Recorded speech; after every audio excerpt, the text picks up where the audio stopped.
Meus irmãos, graça, paz e misericórdia da parte de Deus e do Senhor Jesus Cristo sejam sobre todos vocês, sobre todos nós. Nós estamos em mais uma terça-feira da nossa quarentena, dia 12 de maio de 2020, dia do nascimento do nosso Bernardo. E nesse momento nós vamos dar continuidade às exposições do grande capítulo 8, daquela que é a mais completa e a mais sistemática exposição do Evangelho pregado por Paulo, a carta aos Romanos. Então eu já peço aos meus irmãos que abram a palavra de Deus em Romanos, capítulo 8. Nós vamos ler os textos, os versículos 28 a 30. Romanos, capítulo 8, versículos 28 a 30, mas antes de tudo mais, nós vamos orar e suplicar a graça de Deus sobre a minha vida neste momento, sobre a vida dos meus irmãos quando estiverem acompanhando essas exposições. Senhor, nós te buscamos nesta hora e te suplicamos que tu sejas conosco, que tu estendas tuas mãos bondosas sobre os muitos lares da nossa comunidade. Pedimos a ti que tu os visites a todos com a palavra de Deus e, querendo o Senhor, use, Senhor, este vídeo para que outras pessoas sejam alcançadas e te conheçam salvadoramente. Nós oramos em nome de Jesus. Amém e amém. Vamos abrir a nossa Bíblia então em Romanos capítulo 8, versículos 28 a 30. Nós vamos ler esses textos. Estes versículos, eles dizem assim: sabemos que todas as coisas cooperam para o bem daqueles que amam a Deus, daqueles que são chamados segundo o seu propósito. Porquanto aos que de antemão conheceu, também os predestinou para serem conformes à imagem de seu Filho, a fim de que ele seja o primogênito entre muitos irmãos. E aos que predestinou, a esses também chamou, e aos que chamou, a esses também justificou, e aos que justificou, a esses também glorificou. Meus irmãos, nós já tínhamos ouvido em momentos anteriores a respeito daquela verdade sobre a qual o apóstolo não gostaria que os crentes tivessem nenhum tipo de dúvida. Romanos capítulo 8, versículo 18, lá está escrito assim: para mim tenho por certo. Isso não pode ser objeto de questionamento. Para mim tenho por certo que os sofrimentos do tempo presente não podem ser comparados com a glória a ser revelada em nós.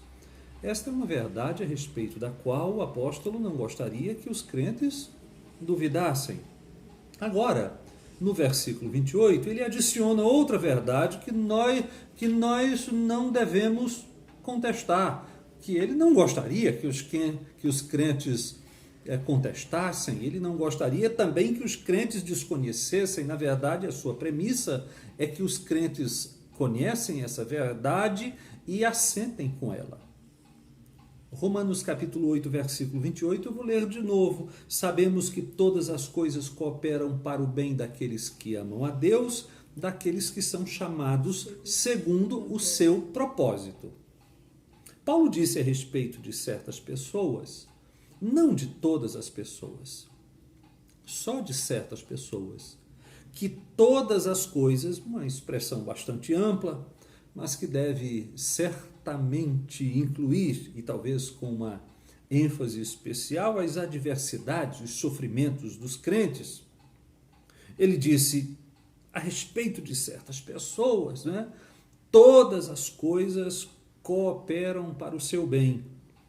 Ou seja, para certas pessoas, repito, não para todas as pessoas, Deus em seu governo soberano faz todas as experiências da vida contribuírem para o bem, querendo com isso dizer, a contrário senso, que nenhum mínimo evento da existência, nenhum pequeno detalhe trará por fim o mal destas tais pessoas. A questão é: quem são essas pessoas? Quem são estes para os quais Todas as experiências da vida, sobretudo os sofrimentos, só causam o bem, só fazem bem, só trabalham para o fim benéfico. Paulo define estas pessoas de duas maneiras. Primeiro, de uma maneira subjetiva, Paulo diz que estas pessoas são as pessoas que amam a Deus. Depois, ele também as define de uma maneira mais objetiva, dizendo que elas são as pessoas chamadas segundo o seu propósito. Estas certas pessoas, em favor das quais trabalham todos os eventos da existência, são as pessoas que amam a Deus. Lembrando aos meus irmãos que amor na palavra de Deus é sempre uma espécie de piedade que rejubila na devoção e na obediência. Isso precisa ficar bastante claro. E como isso é verdade, então a gente pode já concluir que amor a Deus é a marca por excelência do favor de Deus na vida de algumas pessoas. Agora, além disso, estas mesmíssimas pessoas são descritas também como aquelas que são chamadas segundo o seu propósito. A ênfase nesta definição já é posta na ação de Deus, e aqui Paulo começa a delinear a razão pela qual todas as coisas cooperam para o seu bem. Note aqui que há uma ação de Deus no chamado destas pessoas, que está de acordo com o propósito de Deus concebido na eternidade. É esse propósito que garante o resultado final. Em outras palavras, o que está acontecendo agora, em sua existência, contribui, afinal, ao bem deste povo, porque tudo está em harmonia com o que Deus planejou na eternidade. Dizendo de outro modo ainda, os males da vida continuam sim sendo males em si mesmos, mas no governo soberano de Deus, esses mesmos males, que são males em si mesmos, obedecem um comando e operam juntamente, segundo o propósito de Deus, para ocasionar somente o bem dessas pessoas. Então, quais são as informações que nós temos em Romanos capítulo 8, versículo 28? Primeiro, nós temos uma verdade que nós devemos conhecer, é de conhecimento comum dentre os crentes. Nós não devemos duvidar desta verdade, contestá-la. Sabemos o que, apóstolo? Ora, sabemos que todas as coisas, inclusive os sofrimentos, inclusive as calamidades, inclusive as perseguições, o lamento, o choro, todas as coisas contribuem, cooperam para o bem de certas pessoas. Quais são estas pessoas? São as pessoas que amam a Deus. O que mais o apóstolo diz a respeito destas pessoas? São as pessoas chamadas segundo o seu propósito. A questão é, que propósito é esse, né? Tudo bem, eu entendi, apóstolo, mas que propósito é esse? Que propósito é esse que garante que todas as coisas contribuem para o bem daqueles que foram chamados por Deus? É aqui que somos remetidos, meus irmãos, ao eterno decreto de Deus. Como se o apóstolo nos dissesse, vocês só compreenderão porque todas as coisas contribuem, todas as coisas, tudo que acontece ao longo da vida de vocês trabalham, todas as coisas trabalham exclusivamente para o seu bem, se vocês erguerem um pouco os olhos. Tem que erguer os olhos para além da história, para além da circunstância. Vocês precisam atentar àquelas decisões divinas tomadas fora do tempo, em consonância com as quais vocês foram chamados. Vocês foram chamados eficazmente. Então, e aí? Que propósito é esse? Hoje eu vou muito mais me dedicar à primeira parte desse propósito, o propósito de Deus que envolve a eleição incondicional. E você pode estar perguntando, mas pastor, onde está a ideia de eleição incondicional? A ideia de eleição incondicional está na frase aos que de antemão conheceu. É assim que o versículo 29 inicia, porque porquanto aos que de antemão conheceu. É evidente que esse conhecimento de antemão vai muito além da mera cognição. A princípio, num olhar a título de aproximação, se Paulo está falando apenas de cognição prévia, ele estaria negando a onisciência ao dizer que Deus não conheceu todos de antemão, sem exceção alguma. Então, não é a onisciência, a mera cognição prévia que está em jogo aqui, porque seria uma afirmação que funcionaria como uma espécie de tiro no pé, digamos, um tiro no pé que negaria a onisciência. Não é esse o propósito do apóstolo. Também, se você perceber que Paulo está falando aos que de antemão conheceu apenas como sinônimo de cognição prévia, talvez você esteja entendendo que Paulo está afirmando o universalismo, porque de fato Deus conheceu a todos, sem exceção alguma, estando todos, sem exceção alguma, na cadeia de eventos da ordem de salvação que acontece logo em seguida. Então, ninguém gosta da negação da onisciência, nem tampouco do universalismo, da ideia de que todos serão finalmente salvos. Então, a solução para alguns é introduzir uma ideia no texto e afirmar que o que Deus previu foi a fé daqueles que viriam a confiar nele. Então, alguns leem porquanto aos que de antemão conheceu, como significando basicamente que Deus previu a fé daqueles que viriam a confiar nele, mas nesse caso, Paulo estaria dizendo que a sequência dos eventos incluiria somente aqueles que Deus previu que creriam nele, e não todas as pessoas, sem exceção alguma, e por isso essa solução também não agrada a ninguém. Então, o que fazer com um texto tão difícil? Talvez a solução esteja em buscar o sentido do verbo conhecer na Escritura. O verbo conhecer na Escritura pode implicar em muito mais que a simples apreensão intelectual. Isso pode ser visto em inúmeras passagens.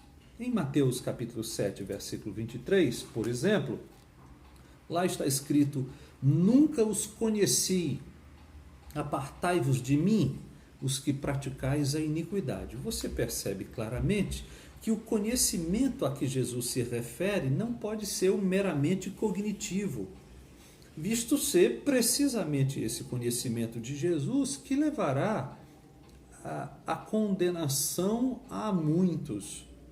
Então, nunca vos conheci, não pode se referir, o verbo conhecer na passagem, a mero conhecimento cognitivo. Pelo contrário, nunca vos conheci significa nunca tive com vocês relação de aliança. Vocês nunca foram meus, vocês nunca foram das minhas ovelhas, vocês nunca creram em mim, vocês nunca tiveram relação comigo, vocês nunca tiveram amizade comigo, vocês nunca andaram em comunhão comigo, e expressões semelhantes a esta. Então, o que Paulo está afirmando com a expressão aos que de antemão conheceu é que Deus, na eternidade passada, separou um povo para ser objeto do seu amor eletivo, o alvo especial das suas misericórdias, e a partir daí desencadeou uma série de atos concatenados que perpassam da eternidade passada à futura, com vistas à completa e segura salvação dos indivíduos que ele amou.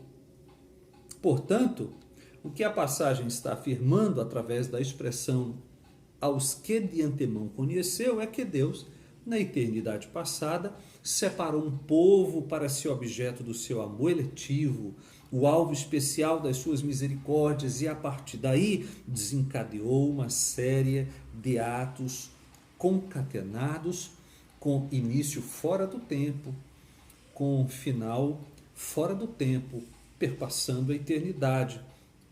Então, é isso que se tem em vista aqui. Então, deixe-me concluir para os meus irmãos, para nós termos uma ideia de todo o texto agora.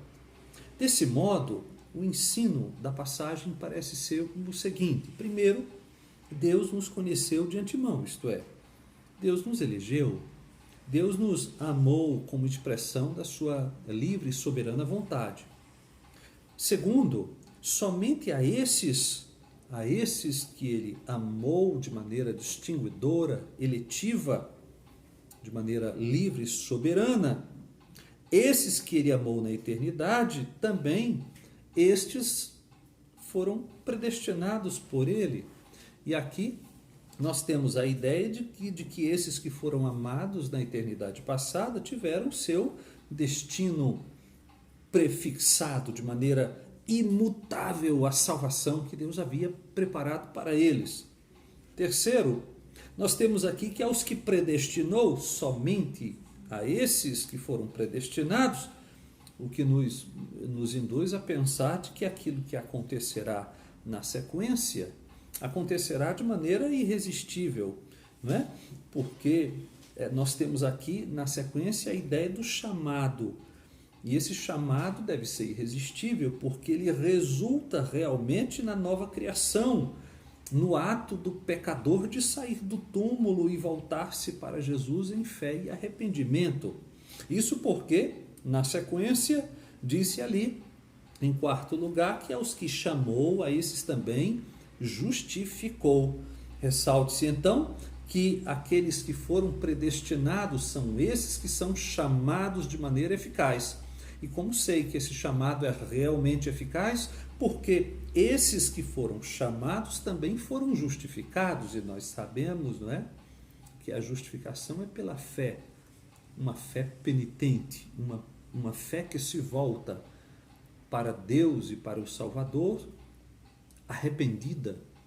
Então, nós temos aqui que o chamado é para os predestinados somente, e ao mesmo tempo que esse chamado é eficaz, porque aqueles que foram chamados também foram justificados. E talvez você pudesse já entender que aqui nós estamos no início da caminhada cristã, já na história. Aquilo que teve início fora do tempo se desenvolve no tempo, de modo que aquilo que acontece em termos da redenção do povo de Deus na história é apenas o desenvolvimento de decisões divinas eternas. Agora, será que isto pode ser interrompido de alguma forma? É possível que um crente se perca no meio do caminho? Aí o apóstolo conclui, nós concluímos a partir do que ele disse que não, porque ele disse que esses que foram justificados também foram glorificados. Note que Paulo continua usando o verbo no passado, embora a glorificação ainda esteja por realizar-se, mas o uso do verbo no tempo passado já afirma a certeza daquilo que acontecerá no futuro. Nós temos aqui então uma corrente de ouro. Essa corrente de ouro é um elo, meus irmãos, tão inquebrantável que somos levados pela força da linguagem do apóstolo a concluir que nenhum dos eleitos se perde. Nenhum dos eleitos se perde, visto dizer-se que os que serão afinal glorificados na eternidade futura são precisamente nenhum a mais e nenhum a menos aqueles que foram amados e predestinados na eternidade passada. Então, Paulo, desse modo, provou o seu ponto estabelecido em Romanos, capítulo 8, versículo 28. O que ele disse no versículo 28?